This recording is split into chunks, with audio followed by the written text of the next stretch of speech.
Muy buenas tardes con todas y todas. Reciban un cordial saludo a nombre del Centro de Estudios en Justicia y Derechos Humanos a través de su directora general, la doctora Lorenza Sarria García, quien les da la más grata bienvenida a esta conferencia virtual en el marco del ciclo de conferencias Miércoles de Gestión Pública, espacio académico que cada semana reúne a profesionales y ciudadanos comprometidos con la mejora de nuestras instituciones. Hoy nos alegra ver la gran cantidad de personas y el interés que tienen y el hecho de haberse conectado a esta sesión, lo que demuestra que existe una genuina preocupación por actualizarse y reflexionar en torno a temas innovadores del derecho. En esta oportunidad nos convoca la conferencia titulada Modernización del Derecho de la Construcción en el marco del Derecho Administrativo, una temática poco frecuente en espacios académicos tradicionales y que precisamente por ello reviste especial importancia. No es común que el derecho de la construcción, bajo la mirada moderna y administrativa, sea materia de debate y difusión, por lo que resulta novedoso y enriquecedor contar con esta oportunidad. El propósito de esta conferencia es analizar los principales avances normativos y tendencias actuales que impactan en la regulación de la construcción en el sector público, en el contexto del derecho administrativo. Se abordarán los desafíos que enfrentan las entidades estatales y los contratistas en la ejecución de obras públicas, destacando la importancia de la transparencia, la eficiencia en la gestión contractual, la digitalización de procesos y la prevención de conflictos. Asimismo, se revisarán las herramientas jurídicas y administrativas que permiten garantizar la correcta ejecución de proyectos de infraestructura bajo principios de legalidad, eficiencia y modernización. Para la presentación de este importante tema, contamos con la participación del doctor Carlos Alberto Peña Salas, de quien leeré en estos momentos un breve extracto de su hoja de vida. El doctor Peña es abogado por la Pontificia Universidad Católica del Perú, con segunda especialidad en Derecho Administrativo por la misma Casa de Estudios.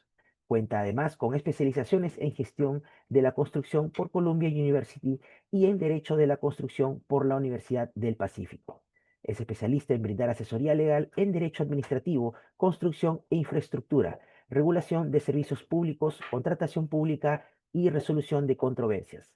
Posee experiencia en el régimen de promoción de la inversión privada, así como en la gestión de proyectos de construcción de infraestructura pública y privada, bajo diversos sistemas de entrega y modelos contractuales.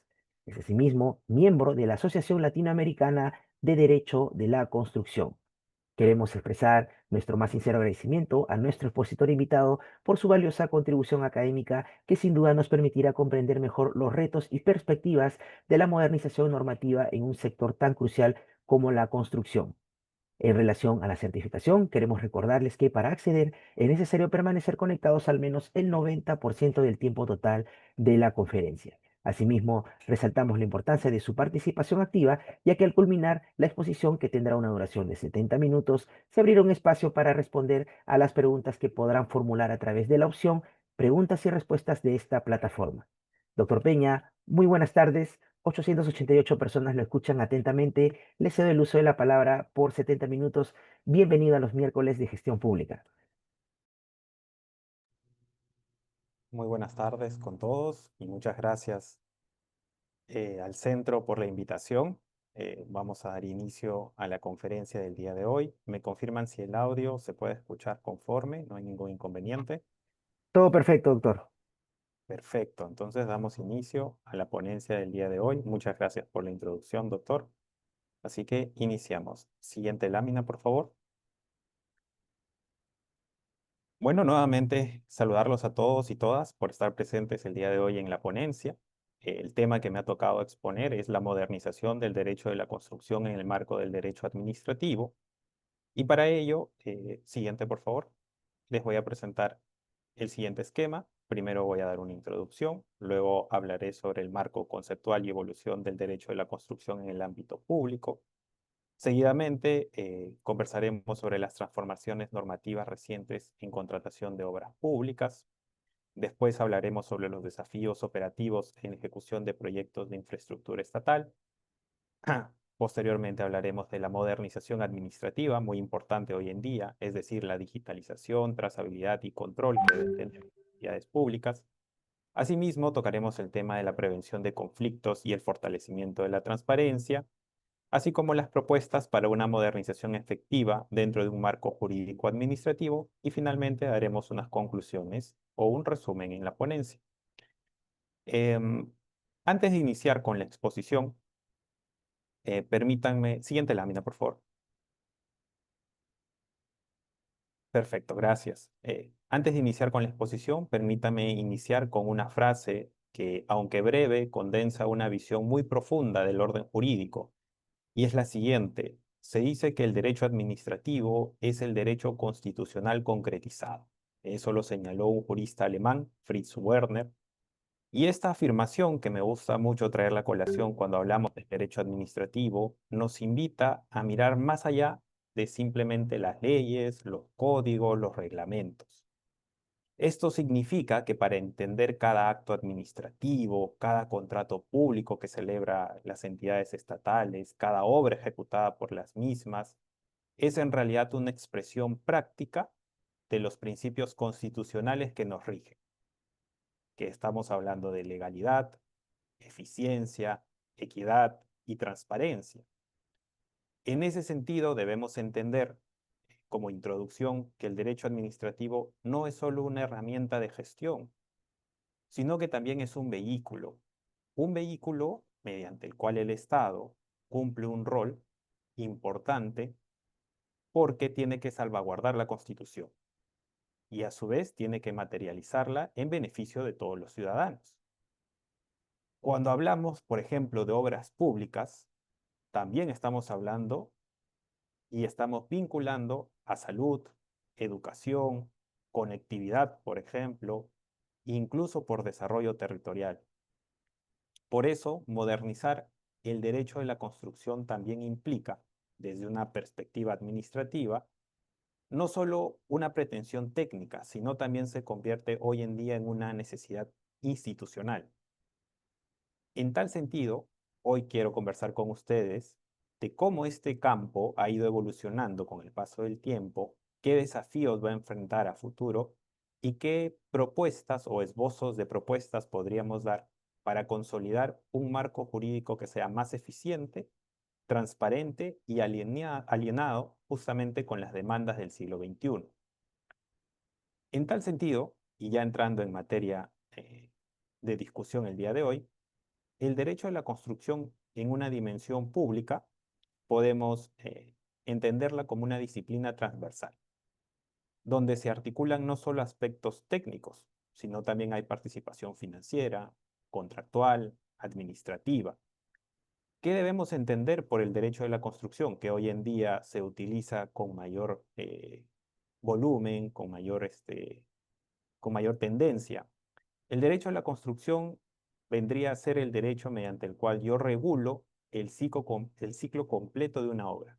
¿Eso qué significa? Desde su concepción inicial, pasando por la elaboración del expediente técnico, la selección del postor o de los postores que se adjudiquen la buena pro, la contratación misma, la ejecución, la supervisión y finalmente la recepción y liquidación de la obra. Cuando yo hablo del derecho a la construcción, estoy hablando de un derecho muy amplio que podría abarcar también diferentes sistemas de entrega de proyectos, así como diferentes normas que regulan la construcción de este proyecto. No solamente pensemos en la ley de contrataciones públicas, sino que a través del derecho de la construcción yo puedo buscar los mecanismos más eficientes para desarrollar una obra. Y este aspecto voy a complementar más adelante en la exposición. En, a nivel nacional, ¿de acuerdo? Donde más hemos visto un desarrollo o de donde nace propiamente un derecho de la construcción es justamente con la ley de contrataciones públicas, hoy en día llamada Ley General de Contrataciones Públicas, la ley 32069, perdón, pero entendamos que esta ley ha sido promulgada hace poco, pero tiene antecedentes de la Ley General de Contrataciones Estatales o contrataciones con el Estado. Entonces, lo que hemos buscado justamente con esta transformación normativa es ir de un enfoque muy formal, simplemente muy legal, a uno ya orientado a resultados. Cuando revisamos hoy en día esta nueva ley General de Contrataciones Públicas, vemos que justamente el enfoque está mucho más orientado a buscar resultados. No obstante, como es natural en técnicas legislativas, todavía hay vacíos normativos y tensiones entre una flexibilidad técnica y un rigor administrativo. Pero como pasa con toda norma, cuando se aplica en la práctica es donde efectivamente se pueden ver cuáles son esas dificultades que debemos superar con una mejor técnica legislativa. Para poder dar unos ejemplos de cómo hemos transitado desde una visión netamente técnica hacia una gestión ya integral de una obra, poco a poco a nivel nacional se han ido incorporando modelos contractuales que se utilizan a nivel internacional y que son muy comunes, como el EPC. El EPC es un tipo de contrato, por ejemplo, donde se hace ingeniería, procura podemos entenderlo como la compra de materiales, equipos o servicios y construcción. Este es un modelo de contrato que se utilizó a nivel internacional y que se replicó también a nivel local justamente para darle mayor dinamismo a las construcciones, hacerlas más ágiles. También seguramente han escuchado hoy en día del uso de otros contratos internacionales como los FIDIC y los NEC. Estos contratos hoy en día se utilizan ya para grandes proyectos de construcción, generalmente enmarcados en los famosos acuerdos de gobierno a gobierno, pero justamente son ellos, son herramientas jurídicas internacionales, donde lo que buscamos es introducirlas al país para de esa manera tener las mejores prácticas internacionales, utilizar modelos que han sido exitosos en el extranjero y que se puedan replicar a nivel nacional. Otro ejemplo que podemos dar es el BIM. El BIM no es un software. En realidad estamos hablando ya de una herramienta tecnológica más compleja. El BIM es una herramienta que te permite justamente seguir la trazabilidad de tu proyecto desde un inicio hasta el final. Y no solamente ahí puedes visualizar la ingeniería en sí de la obra, también puedes ver los costos, puedes ver también la prevención de conflictos por retrasos en la entrega de algunos hitos del proyecto. En fin, es una herramienta tecnológica que hoy en día ya los especialistas en ingeniería la están aplicando. Y estos ejemplos que les estoy dando nos demuestra cómo el derecho de la construcción ya no es simplemente entendido como una aplicación normativa. Yo leo la ley y la aplico, no, sino que estamos hablando ya de un sistema jurídico que necesariamente debe dialogar con la ingeniería, la economía y también la gestión pública. El derecho de la construcción, como les menciono, debe ser entendido en esa dimensión multidisciplinaria y transversal, donde efectivamente no solamente bastaría con tener en el equipo de trabajo abogados que puedan redactar un contrato de una obra, sino que lo que se requiere es justamente conversar con ingenieros para ver la línea crítica del proyecto, con economistas para ver el financiamiento y en gestión pública también, porque si hablamos de obras que están a cargo del Estado o que se tienen que gestionar como contraparte con el Estado, necesariamente hay una gestión pública, hay un interlocutor mediante el cual tenemos que tener un lenguaje muy asertivo para poder llevar ese contrato de la mejor manera. Siguiente lámina, por favor. Entre las transformaciones normativas recientes que tenemos, como ya les hice mención en la primera parte de la exposición, en estos últimos años, en nuestro país, se han impulsado reformas significativas en materia de contratación pública. Nosotros hoy en día tenemos una nueva Ley General de Contrataciones Públicas que también tiene un reglamento y se ha buscado justamente en la promulgación de esta norma incorporar las mejores prácticas internacionales, lo que les comentaba al inicio, como es la estandarización de cláusulas, la gestión de riesgos, la promoción de competencia entre postores o el uso de acuerdo de contratos modelo internacionales para gestionar eficientemente obras públicas. Por otra parte, también se han fortalecido otros sistemas de gestión de proyectos o entrega de proyectos. Debemos recordar que el Estado tiene múltiples formas de contratar o de construir una obra. No necesariamente lo puede hacer bajo la Ley General de Contrataciones Públicas. Si el Estado quiere, por ejemplo, brindar un servicio público con participación privada, puede utilizar otra norma, que es el Decreto Legislativo 1362 y su reglamento, y buscar construir o obtener una asociación público-privada. ¿Eso qué quiere decir? Que el Estado busca un socio en un inversionista privado para desarrollar infraestructura de uso público o dar servicios públicos. Por ejemplo, una carretera concesionada puede ser una asociación público-privada, un hospital también, donde la infraestructura sea estatal, pero la gestión propia del hospital sea a cargo de un privado. Eso lo ha llevado adelante Salud. El Salud tiene dos hospitales, el Caelin de la Fuente que está en Villa María del Triunfo y el Alberto Bartom en el Callao, mediante el cual la gestión del hospital es a través de un privado, de una empresa privada que se encarga de contratar los médicos, el mantenimiento, la operación, pero todos los pacientes en infraestructura hospitalaria es de titularidad de salud. Entonces, este es otro esquema mediante el cual el Estado también puede buscar una solución eficiente para construir infraestructura. A diferencia de utilizar la Ley General de Contrataciones Públicas, ¿por qué el Estado utilizaría una asociación público-privada? Hay varias razones, pero principalmente una de ellas es compartir riesgos con el sector privado para manejar el proyecto, y el otro de ellos que me parece muy importante es el tema del financiamiento. A través de una asociación público-privada, el Estado puede ayudarse del privado justamente a financiar esa construcción de un aeropuerto, de un puerto, de un colegio, de un hospital, de una planta de tratamiento de residuos sólidos o planta de tratamiento de aguas residuales, justamente con el apoyo del inversionista privado.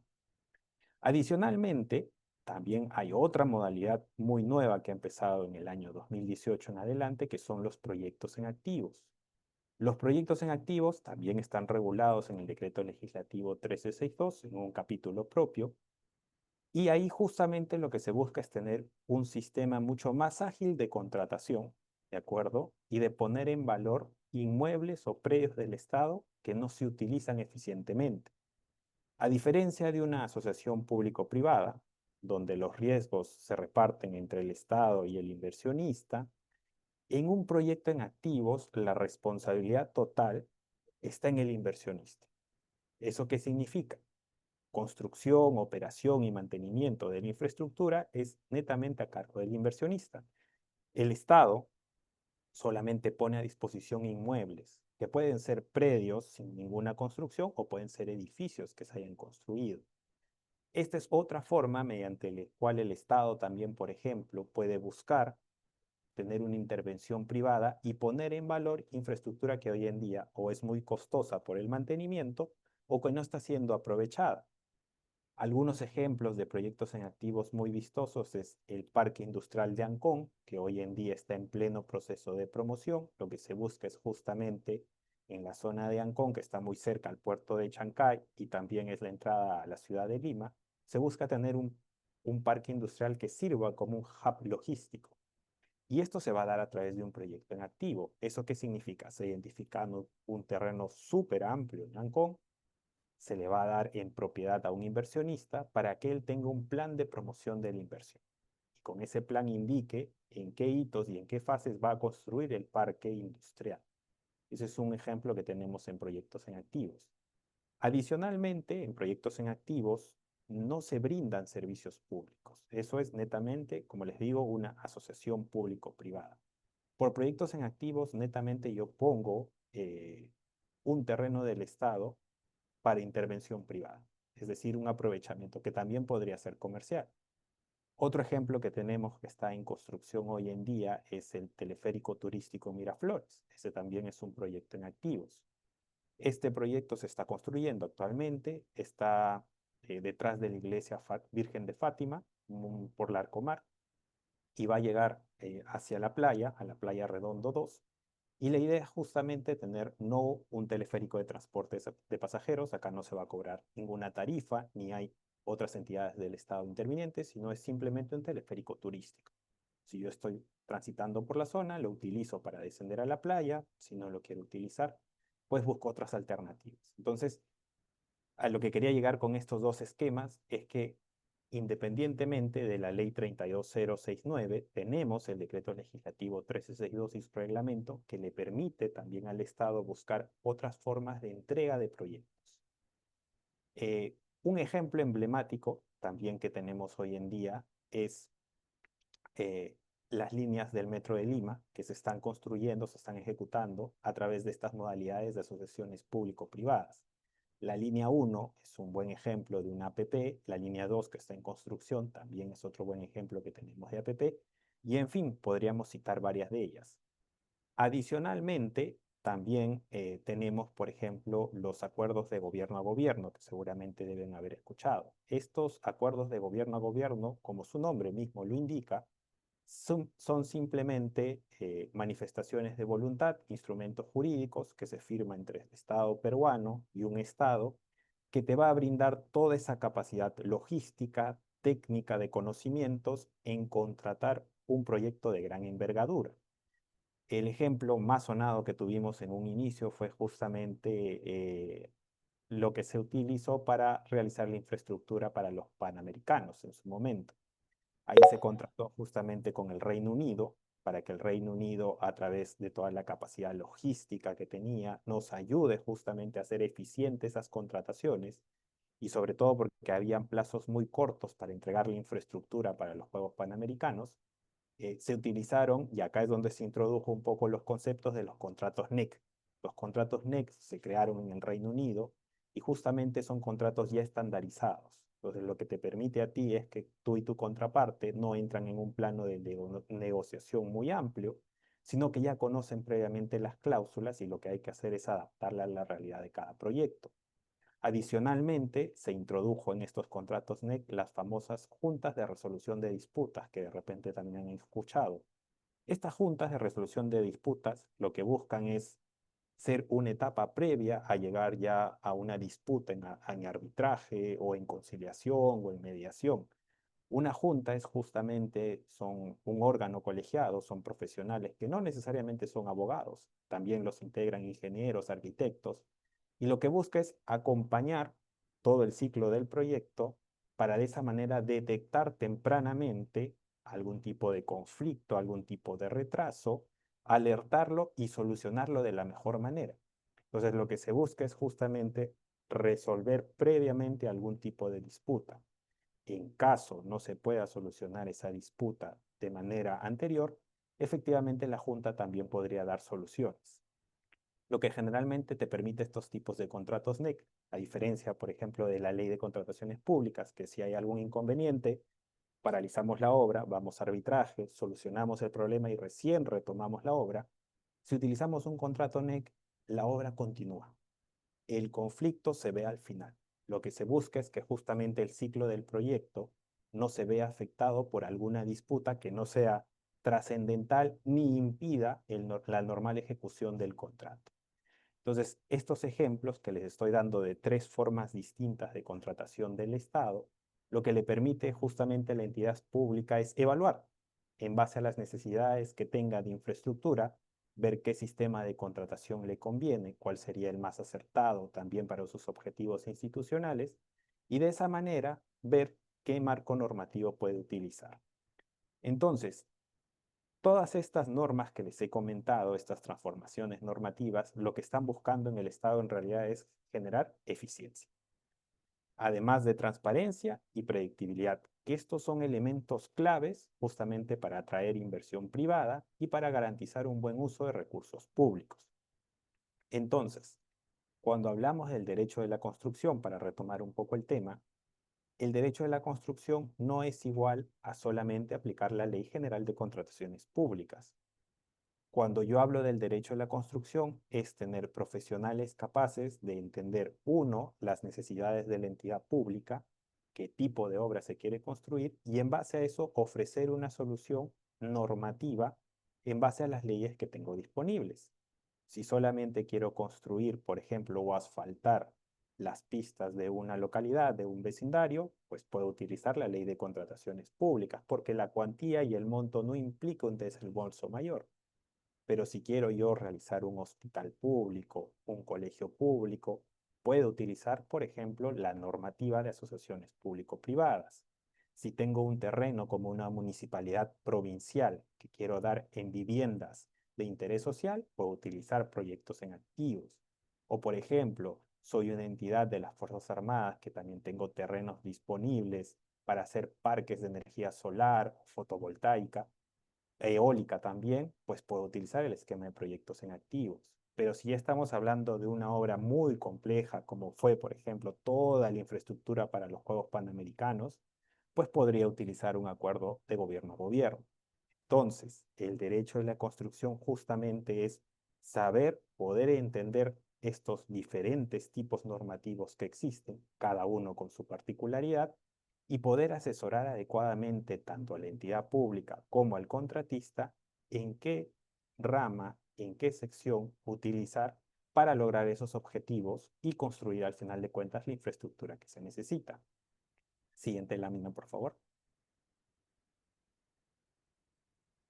Ahora bien, a pesar de los avances normativos que tenemos, y yo solamente les he citado los tres grandes rubros mediante los cuales el Estado puede contratar, pero hay muchas modalidades más que tiene a disposición, hay unos desafíos operativos que son muy significativos para cada entidad pública. Uno de los principales desafíos que yo encuentro en mi práctica diaria es la brecha que existe entre una capacidad técnica y jurídica de un gobierno, sobre todo subnacional, con su contraparte, que muchas veces son contratistas, que tienen un respaldo y apoyo legal mucho mayor, mucho más grande. Lamentablemente hay veces que los expedientes técnicos originales son deficientes o no incluyen toda la información que deberían, lo cual está generando paralizaciones, adendas y controversias con su contraparte. Adicionalmente, otro problema que se ha identificado es justamente una fragmentación institucional que dificultan mucha coordinación entre entidades como el Ministerio de Transportes, el Ministerio de Economía, la Contraloría y los mismos gobiernos subnacionales que al final de cuentas, por lo general y en mayoría, ejecutan las obras. Entonces, ¿cuál es ese desafío? ¿Cuáles son esos problemas que identificamos? Existe una falta de planificación multianual que sea realista. También se debería evitar una alta rotación de funcionarios y lamentablemente la presión política también afecta la continuidad de muchos proyectos. Lo que se busca es que justamente todas las entidades que articulan proyectos a nivel nacional puedan tener una coordinación directa y sobre todo que puedan ofrecer y trasladar conocimientos a gobiernos subnacionales. Esa es la idea, para que de esta manera se formen dentro de los gobiernos subnacionales funcionarios que sean capaces, que entiendan estas nuevas dinámicas que existen en el derecho de la construcción y que las puedan aplicar netamente en beneficio de su entidad. Lamentablemente también existe presión política, por ejemplo, para acelerar ciertos proyectos, lo cual generaría que la construcción no se dé de la mejor manera. Pero para evitar ello, justamente lo que queremos es articular esfuerzos. Todos hemos escuchado casos como hospitales paralizados, carreteras inconclusas, escuelas mal diseñadas, que nos muestran que este problema no solamente nace en la ley, o sea, no solamente es normativo, sino que también viene a ser estructural. Por ello, considero que es urgente fortalecer, por ejemplo, la profesionalización del servicio civil. ¿Eso qué significa? Significa implementar sistemas mediante los cuales los funcionarios públicos puedan acceder a cursos, capacitaciones, mediante el cual se profesionalice justamente la especialización que tienen en la entidad pública. Por ejemplo, esfuerzos como los que hace el Ministerio de Justicia a través del centro es un muy buen ejemplo de cómo estamos profesionalizando a los funcionarios públicos, a la ciudadanía en general, a futuros estudiantes o abogados, perdón, estudiantes de derecho, futuros abogados, futuros ingenieros, arquitectos, en fin. Pero adicionalmente debemos tener mayor amplitud en ofrecer este tipo de servicios, no solo conferencias, sino cursos, por ejemplo, ¿no? A través del Servir, que ve justamente el servicio civil, para que la profesionalización alcance a la mayor amplitud de funcionarios públicos a nivel nacional. Adicionalmente, creo que otra medida que podría ayudar es implementar sistemas de gestión por resultados y promover una cultura de prevención y colaboración institucional. ¿Eso qué significa? Significa que lo que debemos hacer es no premiar por cumplir simplemente hitos de entrega del expediente técnico, de entrega del contrato en versión inicial, sino buscar un sistema de resultados, un sistema final donde lo primordial sea la entrega y la conclusión de la obra en un tiempo razonable y prudente. Naturalmente, en todo tipo de construcción van a surgir controversias que podrían retrasar la obra, pero eso no implica que una obra esté paralizada sin justificación alguna por 5, 10 años, 15 años. La idea es que justamente gestionarla en tiempo adecuados, y eso es justamente buscar el resultado. Y implementando justamente las mejores prácticas internacionales, así como se utiliza en los contratos NEC, lo que podemos hacer es mirar por tener una óptica más de solucionar controversias de una forma temprana antes de paralizar la obra, ir a un arbitraje, resolver el problema en arbitraje, recién continuar justamente con la ejecución de la misma. Siguiente lámina, por favor.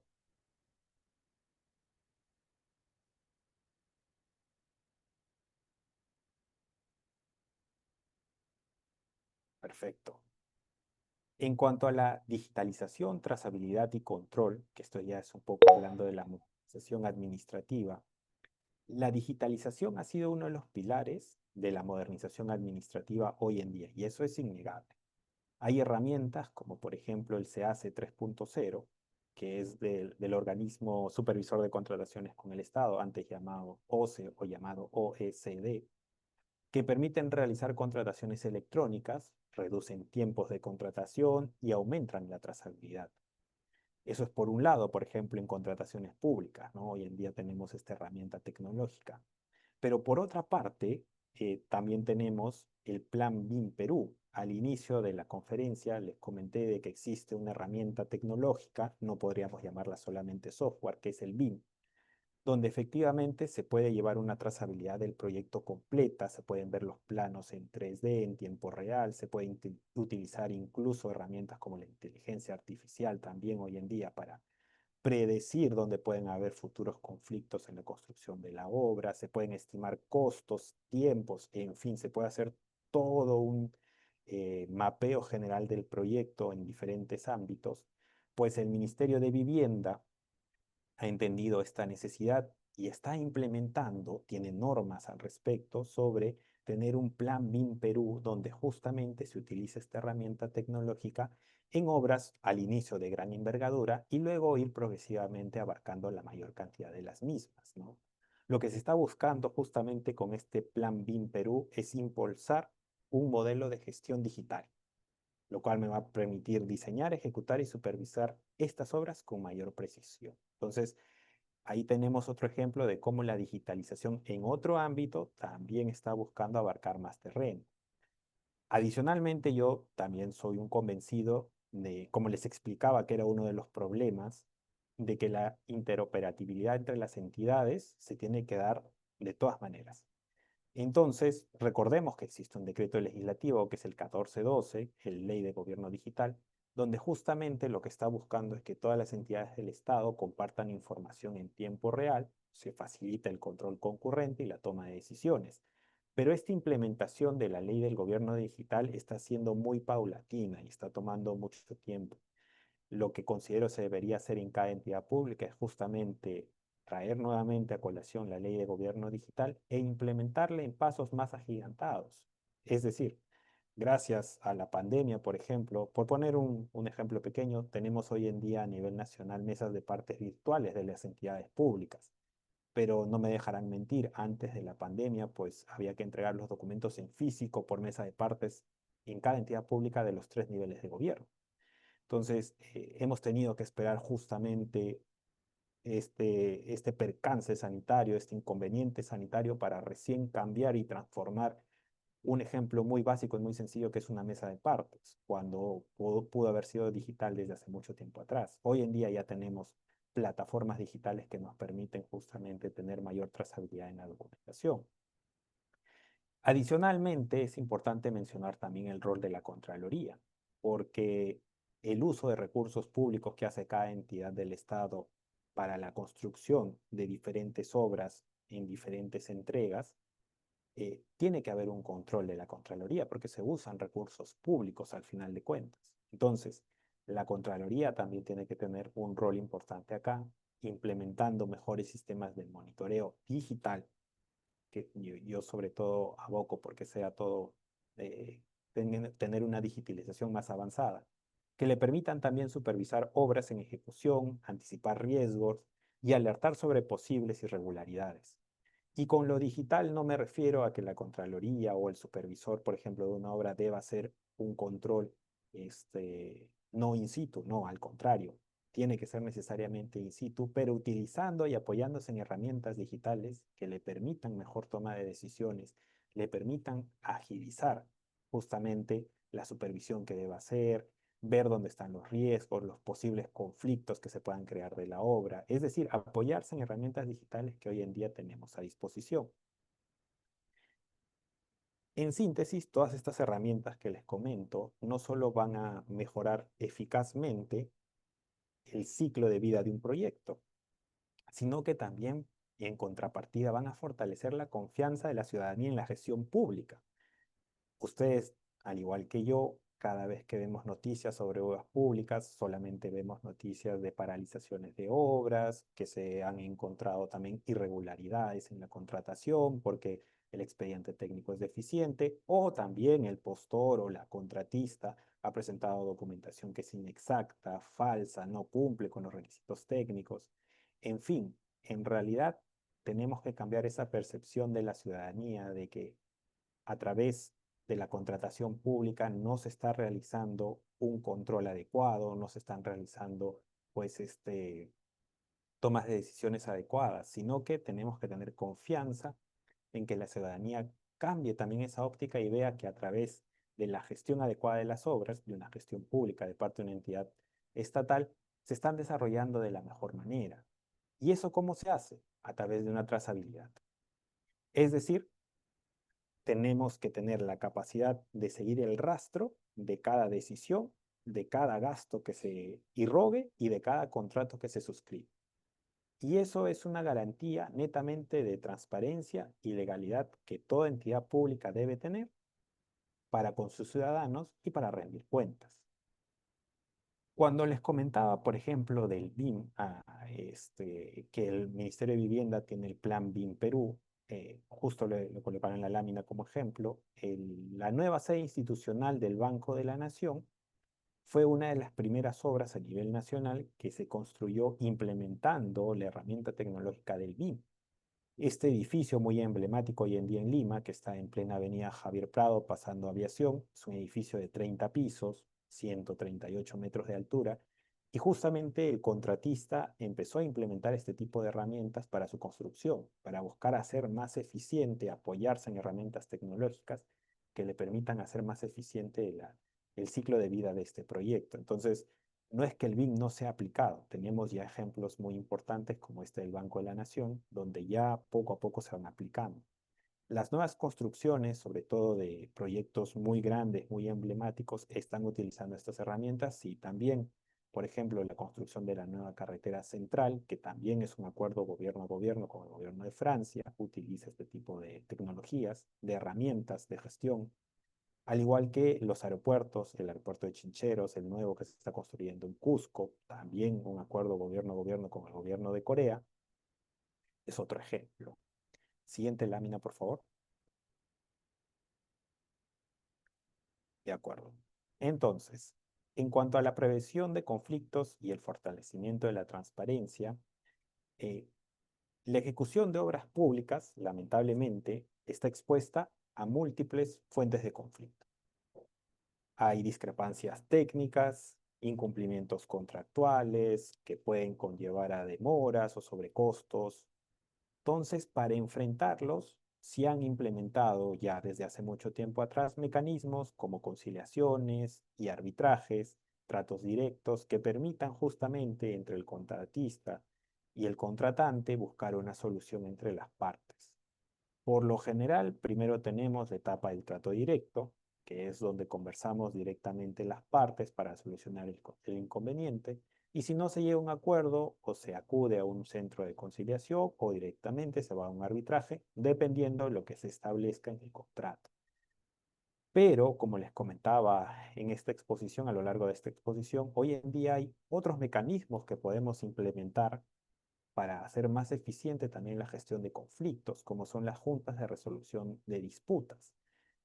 Estas juntas de resolución de disputas lo que te permiten es resolver las controversias sin judicialización, sin recurrir a un centro de arbitraje, sin tomar los tiempos que establezca mi cláusula arbitral. Lo que me permite es justamente tener una resolución más expedita y que sea en beneficio de la obra. Por ejemplo, Provías Nacional ya ha implementado juntas de resolución de disputas en contratos viales, donde se logra reducir significativamente estos litigios que se puedan tener y además favorece, ¿por qué? Porque la Contraloría tiene un rol concurrente mucho más amplio, porque apoyándose también en las juntas de resolución de disputas, puede supervisar obras en tiempo real y acoger las alertas preventivas, las alertas tempranas que puedan emitirse y que puedan tratarse de manera preventiva antes de que estalle un conflicto mucho mayor, mucho más amplio. Entonces, se pueden utilizar juntas de resolución de disputas en contratos de infraestructura pública justamente para evitar resolver tus controversias en un tiempo muy prolongado. Adicionalmente, yo creo que la transparencia activa es importantísimo también, porque es necesario, por ejemplo, que si estamos hablando de que mi contraparte en un contrato público es el Estado, que esos contratos, sea cual sea la modalidad, ley de contrataciones, APP, proyectos en activos, acuerdos de gobierno a gobierno, que esos contratos sean públicos, que tú puedas entrar al portal institucional de la entidad pública contratante o concedente y que puedas ubicar dentro de su perfil, de su portal, los contratos. También deben haber auditorías más seguidas, se deben también hacer supervisiones a los estados financieros, a los recursos públicos que se están utilizando en plataformas abiertas, ¿no? Que le permitan a la ciudadanía tener un mayor control. Adicionalmente, deberían también dar mayor participación a los ciudadanos a través, por ejemplo, de conferencias, de charlas, de avances, de cómo van determinadas obras. Muchas veces nosotros no entendemos por qué grandes obras como la línea 2 del Metro de Lima toman tanto tiempo en construirse, ¿no? Más de 12, 15 años. Pero si hubieran plataformas mediante las cuales se explique detalladamente a la ciudadanía cuáles son los problemas encontrados y cuáles son las soluciones que se están buscando, nosotros entenderíamos de mejor manera cómo es que se están gestionando estos problemas para sacar adelante el proyecto. Entonces, creo que la prevención de conflictos no solo es una estrategia jurídica que se debe aplicar, sino que debe ser una política pública que se debe garantizar en todo tipo de obras para que se ejecuten con calidad, oportunidad y sobre todo respeto por los recursos públicos que se están utilizando del Estado. Siguiente lámina, por favor. Y ya para ir concluyendo, algunas propuestas para modernizar justamente este marco jurídico administrativo. Hay tres frentes que se deben atacar, que se deben trabajar para justamente tener una modernización efectiva. Uno es el normativo, dos el institucional y tres el cultural. ¿En qué sentido? En lo normativo, en las leyes, en los reglamentos, lo que debemos hacer es simplificar procedimientos, estandarizar contratos tipo, incorporar cláusulas de gestión de riesgos y promover modelos colaborativos. Como yo les comenté, el Estado tiene diferentes mecanismos, diferentes normas para construir y tener una infraestructura. Puede utilizar la ley de contrataciones públicas, la ley de APPs o proyectos en activos, acuerdos de gobierno a gobierno, en fin. Pero lo que debemos buscar es que cada uno de estos tres grandes procesos sean simplificados. Porque hoy en día, si revisamos, por ejemplo, la ley de APPs, estructurar una asociación público-privada en el mejor escenario te podría tardar 3 a 5 años, dependiendo de la complejidad del proyecto. Un proyecto en activos también, el mejor escenario podría salir en un año. Entonces, la idea es simplificar procedimientos, uno, para atraer a la inversión privada y que sea más fácil para ellos invertir, darles seguridad jurídica, y adicionalmente para que también se vea la infraestructura diseñada y construida en el menor tiempo posible. También sería bueno estandarizar contratos tipo. Ya tenemos, por ejemplo, los contratos NEC y FIDIC que se utilizan ampliamente en el país, no solamente a través de los acuerdos de gobierno a gobierno, generalmente ahí con tu contraparte que es el Estado, pero a nivel privado también en obras grandes se utilizan este tipo de contratos justamente para gestionar de manera más eficiente una obra. Como son contratos modelo, contratos tipo, lo bueno de este tipo de contratos es de que, para empezar, y se los cuento como anécdota, no están elaborados ni diseñados por abogados, sino son contratos diseñados y elaborados justamente por la parte técnica y operativa de una obra, que son ingenieros, arquitectos. Entonces, el lenguaje es muy sencillo de aplicar, son más técnicos los contratos, no están muy abocados a la resolución de disputas ni al descubrimiento, perdón, de estas disputas, sino que justamente lo que quieren es que el ciclo de vida del proyecto avance y no se detenga por inconvenientes que se pueden resolver de manera posterior. Eso es en cuanto al aspecto normativo. En cuanto al aspecto institucional, es clave, como les comentaba, fortalecer la capacidad técnica de los profesionales, de los servidores y funcionarios públicos que trabajan en cada entidad pública. Y lo que se tiene que promover es una articulación intersectorial, donde sean capaces los gobiernos subnacionales, regionales, de poder promover justamente a nivel de ministerios, a nivel de la Contraloría o de los organismos supervisores o reguladores, en caso aplique, tener justamente ese espíritu de colaboración y de trasladar conocimiento. Yo soy un fiel convencido de que justamente lo que debemos hacer es, si tenemos a nivel del Estado organismos técnicos especializados, que ellos mismos justamente puedan ayudar en capacitar a funcionarios en el mejor entendimiento y sobre todo en las prácticas internacionales, en modelos de contrato, en modelos de gestión de riesgos, en modelos de uso de tecnología como el BIM, por ejemplo, para la aplicación de estos tipos de herramientas en las obras. Y en lo cultural, yo creo que debemos fomentar una visión de servicio público basada en la prevención. Estamos, creo, más acostumbrados a resolver los conflictos conforme van llegando, pero debemos recordar que estos conflictos a lo largo del ciclo de vida de un proyecto se podrían prevenir.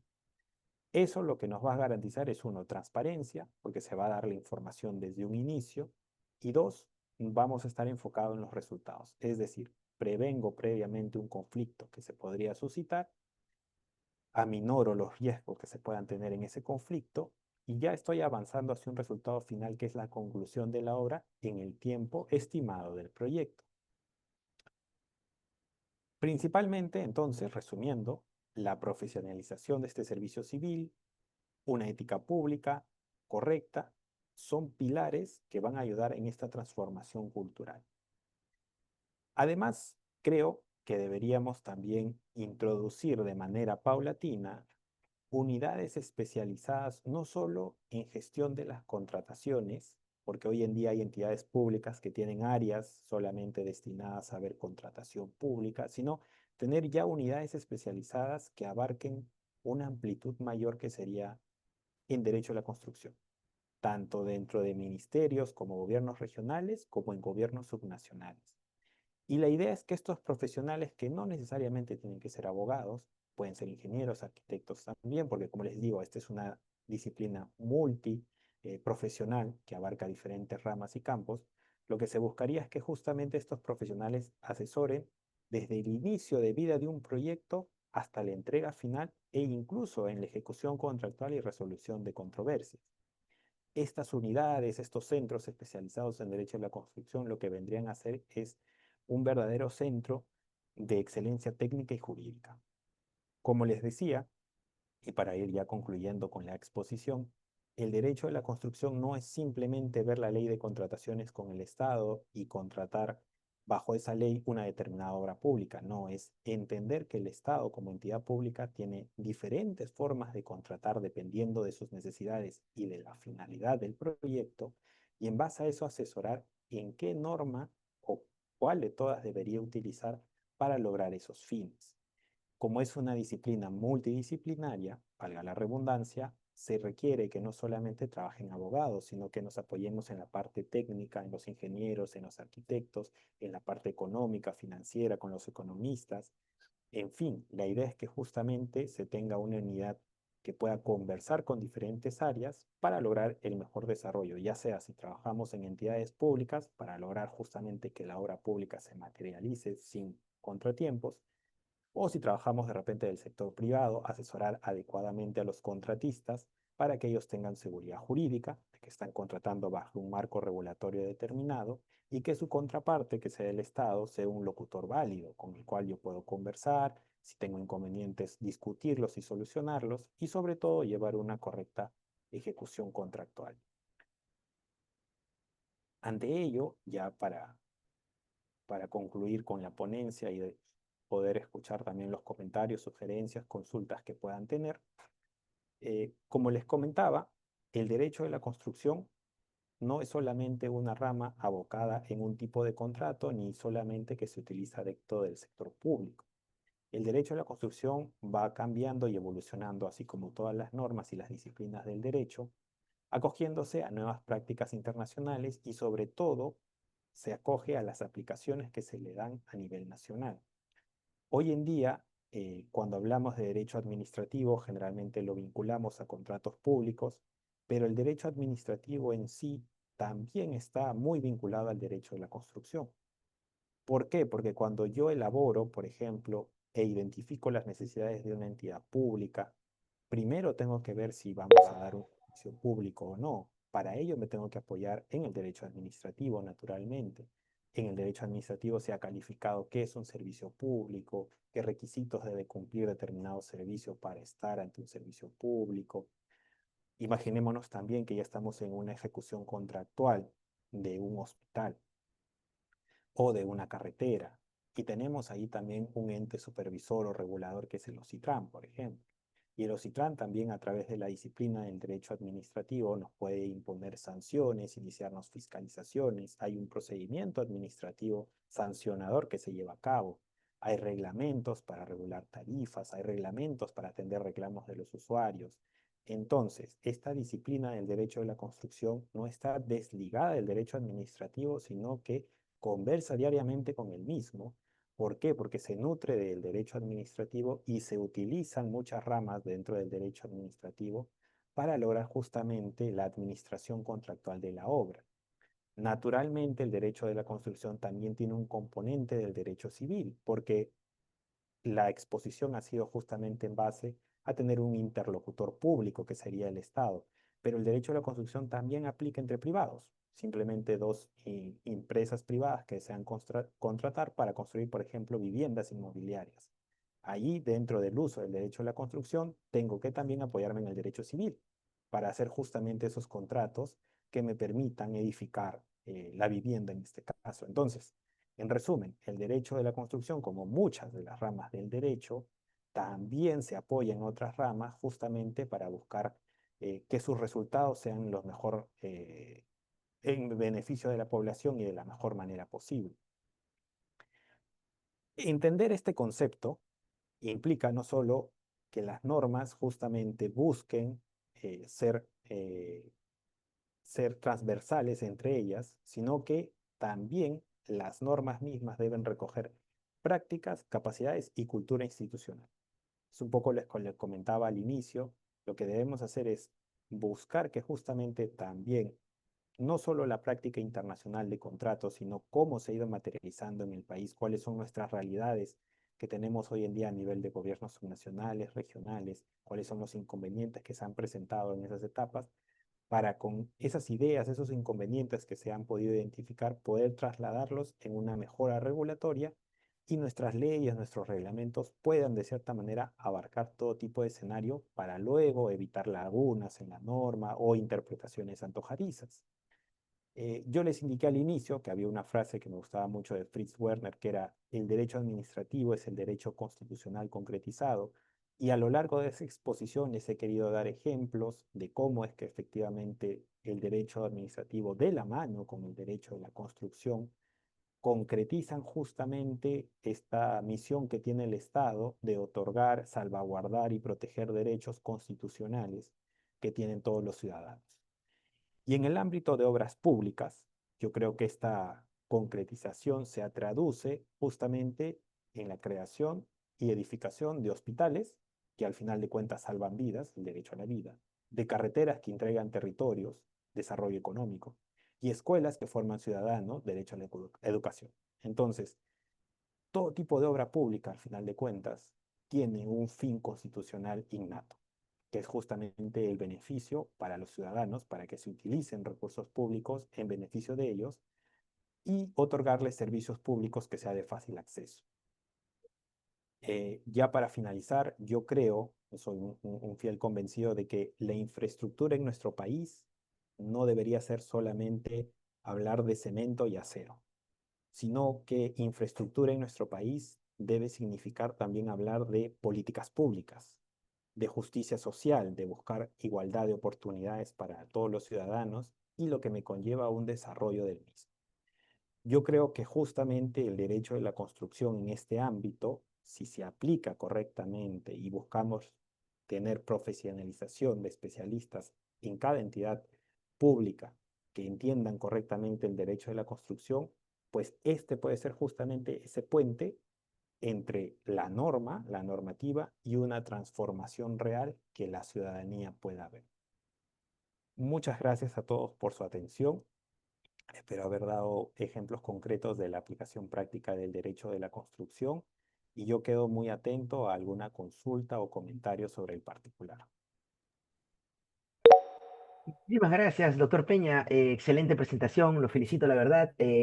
Habían algunos puntos que pues son muy novedosos para nosotros, los que no normalmente tenemos conocimiento, ¿no? De esta rama del derecho. La verdad que lo felicito particularmente y también a nombre de los participantes. Hemos tenido una sala con un poco más de 1.400 personas que siguen muy atentos esta conferencia. Voy a rápidamente, doctor, compartirle algunas de las consultas que el público ha tenido bien realizar.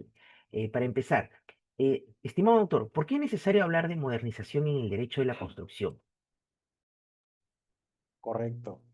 Es una pregunta muy interesante porque, como les indicaba, el derecho no es estático para entenderlo. El derecho evoluciona conforme va evolucionando también la sociedad. Por eso se emiten nuevas normas, nuevos reglamentos, en fin.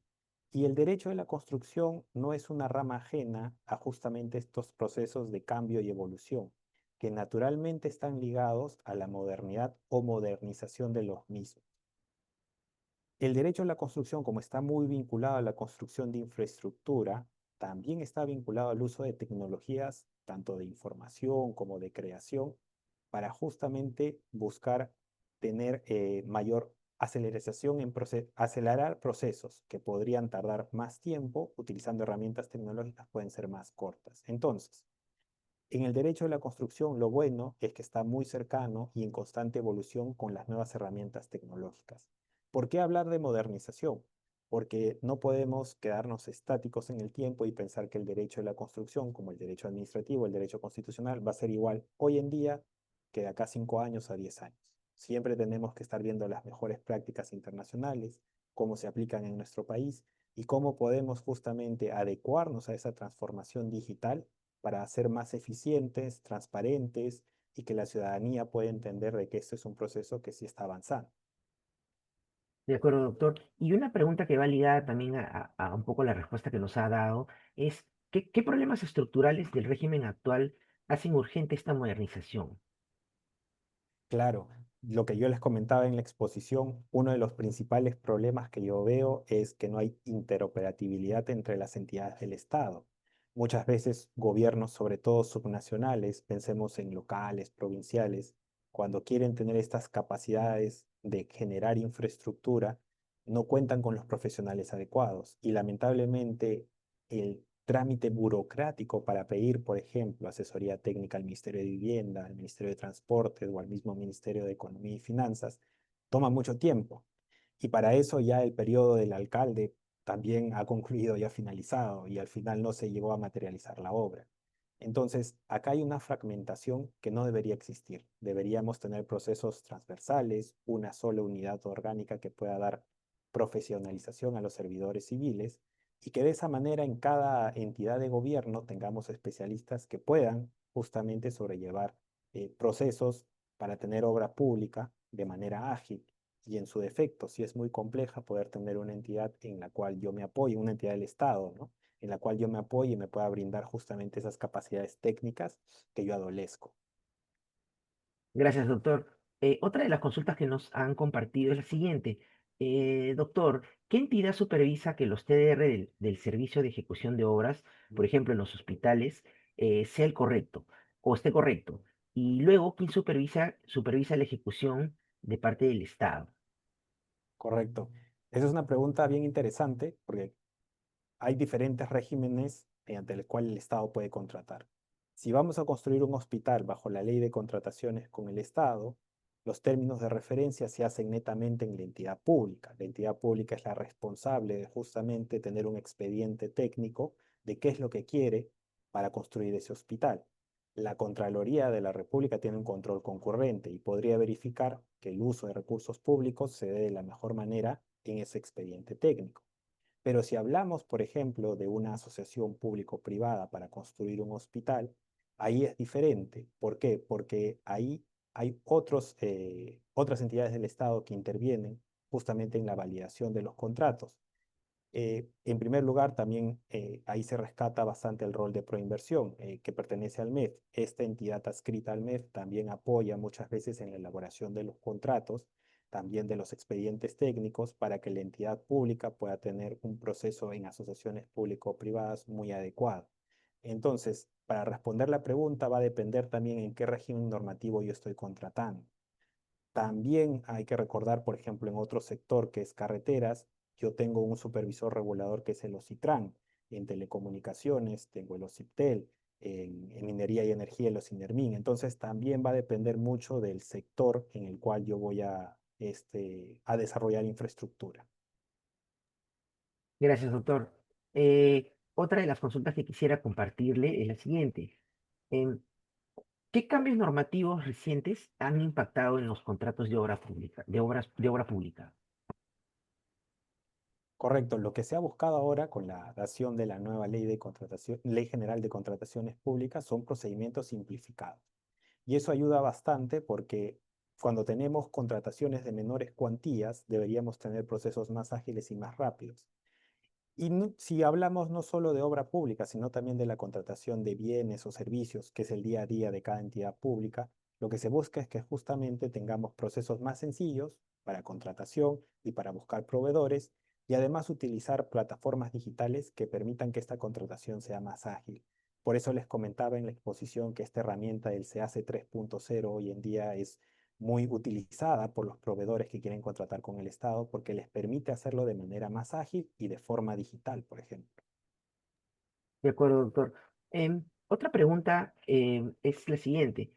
¿Hay evaluaciones de las acciones de control de la Contraloría? Muchas veces el actuar de la Contraloría implica la paralización de obra. Correcto. Lamentablemente en obra pública, o sea, ley de contrataciones con el Estado, hasta que no se resuelva el conflicto, que puede ser llegar a un arbitraje, la obra se paraliza. Y eso es una noticia que escuchamos muchas veces. Ahí la Contraloría tiene un rol importante porque está fiscalizando cómo se utilizan los recursos públicos. Con la nueva ley de contrataciones públicas, justamente se busca también introducir la Junta de Resolución de Disputas, que es lo que les comentaba, ¿no?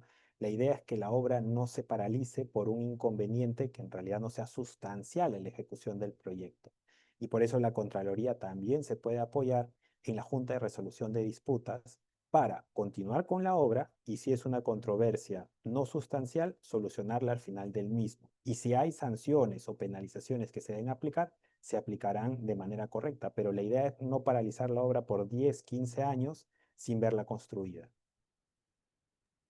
Gracias, doctor. Otra de las consultas que nos comparten aquí los participantes es la siguiente. Eh, ¿Cuál es el mejor sistema de contratación para el Estado peruano, doctor? Eso va a depender mucho de las necesidades de cada entidad pública y de la capacidad presupuestaria que tenga, como les comentaba, ¿no? Y también del nivel de gobierno. Si estamos hablando de una municipalidad distrital o provincial, por lo general ellos utilizan la ley de contrataciones con el Estado, que es mucho más cercana a ellos, y además también por la infraestructura que van a construir. Pero si hablamos ya de un gobierno regional, de un ministerio, por lo general ellos para grandes proyectos de infraestructura contratan a través de las asociaciones público-privadas y hoy en día utilizan los acuerdos de gobierno a gobierno. Pero esos son solo unos ejemplos, ¿no? Como le digo, va a depender del tipo de proyecto, ¿no? También si queremos hacer un mercado municipal, pues no tendría mucho sentido hacer un acuerdo gobierno-gobierno o una asociación público-privada porque es algo muy específico. Pero si quiero hacer, por ejemplo, una infraestructura como un hospital regional que va a atender a 6 regiones en el norte del país, pues mi mejor opción sería una asociación público-privada o un acuerdo de gobierno a gobierno. Gracias, doctor. ¿Cómo es que se pueden simplificar los procedimientos de contratación sin sacrificar la transparencia, doctor? Correcto. Lo que ahí tenemos que hacer es, uno, siempre hacer partícipe, creo yo, es una opinión personal, para simplificar los procesos también debemos hacer partícipe a nuestra contraparte, que en este caso son los contratistas. Yo creo que la idea es buscar también las opiniones de ellos, que son justamente los que viven el ciclo de contratación de una obra, para uno recoger información y ver justamente dónde se pueden reducir tiempos de aprobación. Eso por una parte. Y para brindar de transparencia, yo creo que el uso de plataformas digitales como es el CAC 3.0 o por ejemplo cuando tenemos una adjudicación de una APP, hay un portal específico de proinversión donde te ves el ciclo en el cual va el proyecto adjudicándose y están todos los documentos. Eso me permite a mí como ciudadano entrar, ver el estado del proyecto y los documentos del proceso y revisarlos, ver en qué etapa están, cuáles son los recursos públicos que se están utilizando, cuáles son los funcionarios responsables de llevar a cabo el proyecto. Entonces, para buscar esa transparencia en la simplificación del proceso, yo creo que el uso de herramientas digitales, publicándolo todo en los portales de las entidades públicas, es una herramienta que me ayudaría a tener un mejor control ciudadano. Gracias, doctor. Otra interesante consulta es la siguiente. Estimado doctor, ¿sería conveniente que en las entidades públicas se exija a todo servidor público que tenga un curso de Derecho de la Construcción? Más que una exigencia, yo creo que sí puede ser una política que tenga cada entidad pública. Así como considero fielmente que en cada entidad pública deberíamos tener la capacidad de actualizarnos profesionalmente en derecho administrativo, si trabajo en la Procuraduría, naturalmente en temas de arbitraje, procesal civil, en temas incluso laborales, si en una entidad pública estoy muy vinculado a la construcción de obras, sería bueno tener estos espacios como del centro, como comentaba, donde me pueda capacitar en temas de derecho de construcción, pero no incluirlo como una exigencia, sino más bien ya como una política de cada entidad pública, ¿no? Gracias, doctor. Em, ¿Cuáles son las principales dificultades que enfrentan proveedores y contratistas en el marco administrativo actual, doctor, de acuerdo a su expertise? Correcto. En primer lugar, yo creo que cuando un contratista quiere justamente tener como contraparte al Estado para ejecutar una obra, tiene una diferente gama de posibilidades y de normas. La ley de contrataciones, APPs, proyectos en activos, acuerdos gobierno-gobierno, y hay otras normas sectoriales también muy particulares. Entonces, el primer desafío que se enfrenta un contratista es saber con qué norma voy a contratar con el Estado y cuál es la seguridad jurídica que me da el Estado para justamente respetar ese futuro contrato que yo voy a tener. Lo bueno y la contrapartida positiva de estos esquemas es que por lo menos estos cuatro que yo les he mencionado ya tienen larga data, es decir, hay una tradición jurídica detrás, hay años, largos años que se están utilizando, lo cual hace que la actuación del Estado sea predictible en el tiempo. Pero lamentablemente hay decisiones políticas, que era lo que les comentaba también en la exposición, que muchas veces son ajenas a la parte técnica e influyen en la decisión del proyecto. Entonces, lo que busca generalmente un contratista privado es seguridad jurídica, que me respeten el contrato y las condiciones de juego, que las condiciones o la presión política sea la mínima, siempre va a haber lamentablemente, pero que no influya directamente en el ciclo de vida del proyecto, y que mi contraparte, o sea, la entidad pública con la cual yo voy a conversar, se mantenga por lo menos en el tiempo dispuesta a escuchar. En gobiernos subnacionales lo que he visto es que con el cambio del alcalde, del gobernador regional, muchas veces la política de contratación de obras públicas también cambia. Y eso hace que el contratista inicie de foja cero explicando el proyecto, cuáles son los hitos que tiene que alcanzar, y hay una pérdida de tiempo sustancial, ¿no? Pero si fuera una política institucional, pues se seguiría solamente una misma línea. De acuerdo, doctor. Queda claro ese punto. En relación a la consulta anterior, el tema de las capacitaciones, preguntan lo siguiente, ¿no? ¿Qué mecanismos deberían garantizar que la capacitación en derecho de la construcción para funcionarios públicos no se quede únicamente en lo teórico, sino que tenga un impacto directo en la gestión de proyectos.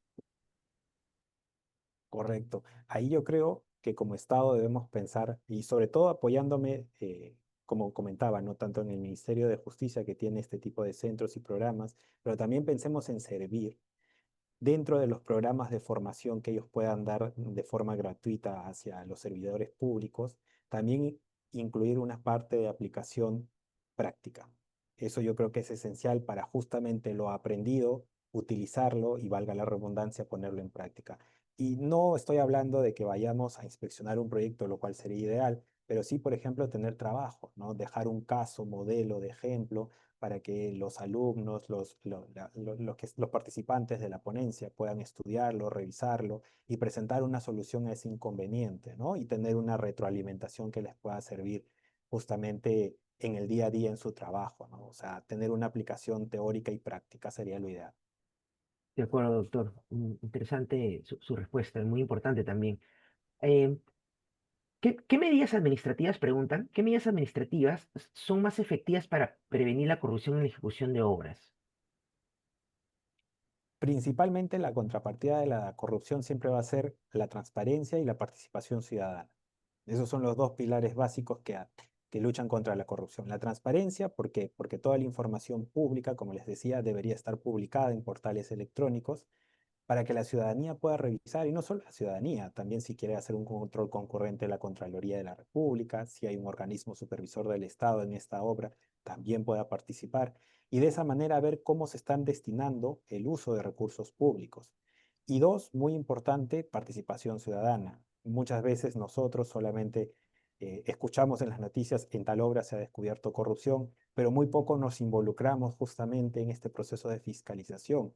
Y no hablo de grandes obras, pensemos en el distrito donde cada uno de nosotros vivimos. Realmente nosotros nos hemos tomado la molestia de entrar a la municipalidad, a la página web de la municipalidad y ver en esos recursos públicos en qué se destinan año a año, si realmente el alcalde está cumpliendo con su plan de gobierno y ha cumplido con las obras que tenía ejecutadas, si el presupuesto es el adecuado. Entonces, yo creo que los pilares fundamentales van por ese lado, transparencia y mayor participación ciudadana. Gracias, doctor, por resolver la consulta. Preguntan aquí también, bueno, lo felicitan por su ponencia y preguntan, eh, a ver, la pregunta está orientada a lo siguiente. ¿Considera a la cláusula de indemnidad como una cláusula idónea para la gestión de riesgos a incorporarse en los contratos para obras públicas? Yo creo que va a depender de cada caso concreto. em, lo que tenemos que buscar, yo soy un fiel convencido, como habrán escuchado a lo largo de mi exposición, de que toda obra pública, ya sea el sistema de contratación que elijas, tiene que estar siempre abocada no en el problema, sino en el resultado. Entonces, el tema de buscar este tipo de cláusulas, yo creo que va muy de la mano también con el uso de otro tipo de cláusulas, como por ejemplo los vicios ocultos, ¿no? Que si hay algún tipo de inconveniente una vez finalizada la obra, el contratista tiene que responder. O sea, ese tipo de cláusulas me parece que son cláusulas tipo que se tienen que mantener, no, no deberían cambiar. Y en este caso, por ejemplo, si también se evidencia algún tipo de inconveniente con la contratación, como por ejemplo puede ser algún tema de corrupción, efectivamente el Estado tendría que tener la capacidad de recuperar la obra pública, sancionar a los que han participado en el acto de corrupción, pero a su vez poder continuar con la ejecución de la misma con otro contratista, ¿no? Evitar justamente estas paralizaciones innecesarias. Gracias, doctor. Otra de las consultas que rescato aquí en el chat es la siguiente. Doctor, ¿usted cree que existe un gran avance en comparación con otros países ahora con la nueva ley de contrataciones? Aunque no lo crean, y es algo que también les puedo comentar, el Perú dentro de la rama del derecho de la construcción a nivel latinoamericano es un referente. Y lo digo ¿por qué? Porque, por ejemplo, el uso de estos contratos estándares internacionales, los FIDIC y los NEC, en el Perú se ha dado de manera y ha explosionado muy ampliamente que ingenieros que trabajan en Chile y en Ecuador vienen al Perú a estudiar justamente este tipo de contratos porque en sus países no se aplica de forma masiva. Y esto lo digo con conocimiento de causa porque he podido verlo de primera mano. Entonces, incluso el Perú también a nivel de profesionales que ven temas de derecho a la construcción es un referente porque son profesionales muy destacados, son invitados a dar ponencias, conferencias, incluso clases fuera, lo cual nos ha permitido justamente al tener una visión internacional primordial, trasladar y materializar eso en nuestros cambios normativos. Entonces, la Ley General de Contrataciones Públicas que ha cambiado hoy en día incorpora y trae, por ejemplo, muchas prácticas internacionales, como por ejemplo el enfoque de resultados, la prevención de conflictos a través de las juntas, procedimientos simplificados, cláusulas anticorrupción. Utiliza todos esos mecanismos para mejorar la norma. Igual la norma de APPs y proyectos en activos, que también está ahorita discutiéndose en el Congreso para hacerse un cambio normativo, también está incorporando procesos más simplificados para no demorarnos tanto en estos procedimientos. Entonces, hay un gran avance a nivel nacional, sí, y como les digo, también somos unos referentes a nivel latinoamericano. Gracias, doctor. Ya pasando a una de las últimas consultas, respetando los tiempos de usted y de nuestro atento público, es la siguiente. Felicita nuevamente su presentación y pregunta, ¿bajo qué fundamentos, doctor, bajo qué fundamentos legales pueden las empresas privadas administrar bienes públicos como infraestructura? ¿Y qué implicancias tiene esto en el marco del derecho de la construcción? Correcto. Ahí va a depender básicamente del tipo de infraestructura que quiere administrar un privado. Si estamos hablando, por ejemplo, y lo que les decía, de un servicio público, si es un hospital, una carretera o un colegio público y el privado quiere administrar esa infraestructura, necesita una concesión. Y esa concesión por lo general se otorga a través de una asociación público-privada. La concesión es un tipo de contrato que se da dentro del proceso de asociaciones público-privadas. Pero si estamos hablando de una infraestructura que puede ser solamente, imaginémonos que hay una entidad pública que tiene un edificio donde en el primer piso solamente funcionan sus sedes administrativas y los demás pisos pues están desocupados y los podrían dar en alquiler o cesión de uso para oficinas a otro inversionista privado, podría utilizar otros mecanismos como la ley de contrataciones, ¿m? O también los proyectos en activos, que es una modalidad novedosa que les he comentado el día de hoy. Entonces, va a depender mucho de la infraestructura en la cual yo me encuentre y si es calificada como un servicio público o no. De acuerdo, doctor, gracias. Preguntan además, ¿cuál es el papel del arbitraje administrativo en la modernización del sector construcción? Eso es muy importante porque cuando nosotros resolvíamos conflictos 5 años atrás, lo primordial era acudir al arbitraje. Y también el Perú, dentro de toda la vanguardia, era uno de los principales países a nivel latinoamericano que utilizábamos el arbitraje como mecanismo idóneo para resolver controversias. Y muchas veces los profesionales que justamente revisaban estos casos eran profesionales, abogados, sobre todo especialistas en derecho administrativo. Y eso tiene una razón de ser, porque los contratos suscritos con mi contraparte, que es una entidad pública, son contratos administrativos o en su defecto pueden ser contratos mixtos, pero primigeniamente son contratos administrativos. Entonces, el derecho administrativo, muy vinculado, como les decía al final de mi exposición, al derecho de la construcción, necesariamente necesita también tener ese retroalimentación del derecho administrativo, porque como les comentaba respondiendo a la pregunta anterior, si un privado quiere administrar una infraestructura, lo primero es determinar si es un servicio público o no. Y la respuesta, si estamos ante un servicio público, no te la da el derecho de la construcción, tienes que ir al derecho administrativo. Y en el derecho administrativo ver justamente qué infraestructura califica como un servicio público, ¿no? Entonces, por eso les digo, el derecho de la construcción y el derecho administrativo no están desligados, sino que están compenetrados completamente y se apoyan el uno al otro para crear mejor infraestructura, sobre todo pública. De acuerdo, doctor, queda más que claro. Em, ¿Qué retos enfrenta la administración pública para compatibilizar el interés general con los derechos de los contratistas, doctor? Correcto. Ahí justamente tenemos un alto índice, lamentablemente, ¿no?, de corrupción en las entidades públicas, sobre todo de gobiernos subnacionales, donde lo que no buscan es trabajar un interés general, sino un interés particular. Entonces, lamentablemente, uno de los retos que enfrentamos es el tema de la corrupción, lamentablemente, que como les digo, para mí principalmente necesitamos mayor control concurrente de las entidades del Estado, participación ciudadana y transparencia. Pero adicionalmente, necesitamos apoyarnos más en herramientas digitales para justamente poder tener procesos mucho más ágiles, mucho más rápidos y que no nos demanden mucha burocracia dentro de las entidades del Estado. Estas herramientas digitales también nos permitirían que las entidades públicas conversen unas a las otras en tiempo real. Lamentablemente vemos que hay desarticulación entre entidades públicas y no conversan también entidades de los tres niveles de gobierno. Entonces, solucionando estos inconvenientes, dando como primeros acercamientos a una solución, yo creo que podemos virar hacia un mejor esquema, ¿no?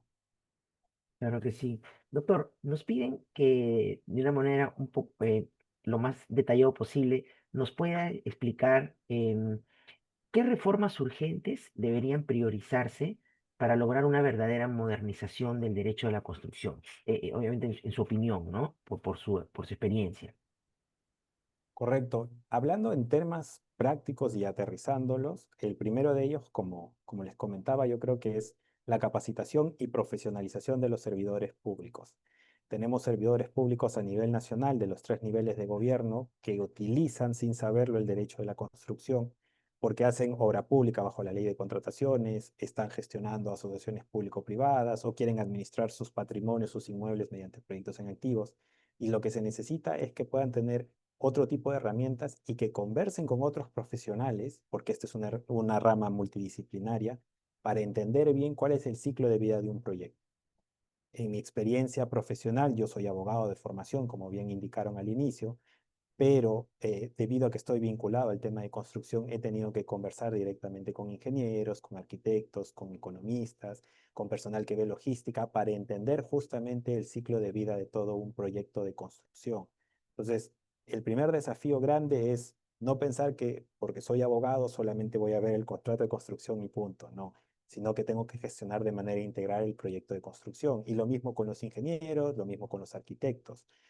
No porque su rama no sea legal, no tendrían por qué involucrarse en la redacción del contrato.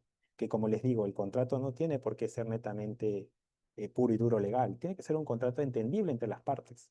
Y en el contrato pues participan diferentes ramas profesionales. Entonces, yo creo que uno es pensar, y esto es un consejo para todos los oyentes de la ponencia el día de hoy, pensar no solamente en mi rama profesional, que sino si estoy interesado en el derecho a la construcción es entender que es una rama multidisciplinaria y aprender también de otros profesionales para gestionar el proyecto. Y bueno, y reafirmar lo que les he comentado a lo largo de mi exposición, ¿no? Modernización, digitalización, hacer una transformación real dentro del derecho administrativo y de la construcción a través de la interoperabilidad entre las entidades públicas.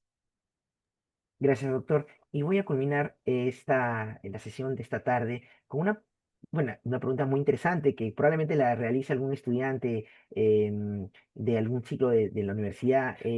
¿Dónde pueden seguir más cursos de este corte, doctor, de esta línea, que aborden temas de derecho a la construcción? Están muy interesados. Correcto. Sí, lamentablemente, de la revisión que yo he hecho en las currículas nacionales hoy en día, no hay ningún curso que sea Derecho de la Construcción en las facultades de Derecho, ni siquiera de electivo. Por ejemplo, en mi caso, yo me he especializado en Derecho Administrativo y luego posteriormente he seguido ya cursos de especialización ya de posgrado en Derecho de la Construcción. Entonces, lamentablemente deberían haber cursos, sería lo ideal también, electivos, por ejemplo, de Derecho de la Construcción en las facultades de Derecho, pero si es un estudiante de pregrado, lo que yo le recomiendo es que busquen redes sociales, acercarse a organizaciones civiles que brindan seminarios, conferencias, cursos cortos sobre diferentes ámbitos como derecho de la construcción, ¿no? No necesariamente un posgrado ya a otro nivel. Hay cursos cortos, así como esta conferencia, por ejemplo, que la lleva el centro. También hay organizaciones civiles de estudiantes que son egresados de diferentes universidades que organizan seminarios, conversatorios, donde se hablan de temas de derecho de la construcción. Y adicionalmente, también no nos olvidemos de las herramientas digitales. Hoy en día hay plataformas digitales en Internet donde pueden también acceder a cursos gratuitos. Por ejemplo, Proinversión tiene un curso gratuito en línea en YouTube sobre APPs y proyectos en activos para que lo puedan revisar. Las Naciones Unidas también tiene un curso, por ejemplo, de arbitrajes internacionales sobre temas de construcción. También está en línea, lo pueden buscar en Google. y son gratuitos. Simplemente llevan, dan los exámenes y se certifican. De acuerdo. Doctor, y disculpe, sumado a eso, algunos libros que pueda sugerir para los participantes que estén interesados, porque es lo último que nos han comunicado ahorita por el chat. Correcto. Hay libros, sí, de autores nacionales que ya están tratando sobre el tema del derecho a la construcción, pero más que nada hay revistas académicas que han sacado algunas universidades donde han hecho compilaciones del derecho de la construcción. Yo los invitaría a visitar la página web de la Sociedad Peruana del Derecho de la Construcción. Es una organización civil donde ellos hace poco con la Universidad Católica hicieron un compilado en la revista IUS sobre una serie de artículos del derecho a la construcción justamente con estas tendencias modernas. Entonces ahí van a poder acceder al número de la revista y me parece que también la van a poder descargar, por lo menos algunos artículos de manera gratuita. Entonces, eso es lo último que tenemos en material bibliográfico en temas de derecho a la construcción. Excelente. Bueno, para el público ya lo saben, han oído a nuestro especialista, el expositor, el doctor Peña, nos ha brindado algunos tips para que puedan seguir también esta línea de esta rama del derecho. Doctor, yo espero que se haya sentido a gusto en este espacio. Le agradecemos mucho a nombre de la directora general del Centro de Estudios. Estamos muy contentos que nos haya aceptado la invitación para que pueda usted abordar la temática de esta tarde. Muchísimas gracias a las personas que nos han acompañado. Hemos tenido una sala con más de 1.400 personas y eso refleja el interés que tienen en verdad muchas personas en poder seguir y adquirir mayor conocimiento en esta temática. Doctor, yo le cedo estos últimos segundos o algunos minutos de esta última parte para que pueda dirigirse al público, por favor. Muchas gracias, doctor Torres. En primer lugar, agradecer nuevamente al centro por la invitación, por la deferencia conmigo para poder exponer este tema tan interesante y novedoso que cada día da pasos más agigantados, y a todos los oyentes de la exposición y sobre todo a los estudiantes de Derecho de las facultades a nivel nacional. Si les gusta mucho esta rama, esta especialización, yo los invito a que sigan buscando cursos en línea, busquen bibliografía que pueden encontrar también en Internet para que puedan seguir especializándose, porque al final de cuentas, mientras más profesionales tengamos en esta rama, es en beneficio de toda la ciudadanía. Si se crea mejor infraestructura pública, es en beneficio de toda la ciudadanía. Así que los aliento a que puedan seguir explorando esta rama, que es muy interesante y también tiene una rama práctica también con bastante vocación de servicio público. Y agradecer nuevamente al centro, a todos los oyentes. Yo quedo presto igual para una siguiente convocatoria sobre temas similares, y desearles a todos que tengan muy buena tarde. Muchas gracias, doctor. Le tomamos la palabra porque es lo que nos están solicitando también aquí nuestros usuarios. Una continuación quizás a la temática que se ha abordado ahora. Bueno, esperamos poder realizarla, coordinarla previamente y que pueda salir una bonita actividad como la del día de hoy, doctor. Muchísimas gracias. Que continúe también teniendo usted una muy buena tarde y muy buenas tardes con todos. Buenas tardes con todos. Hasta la próxima.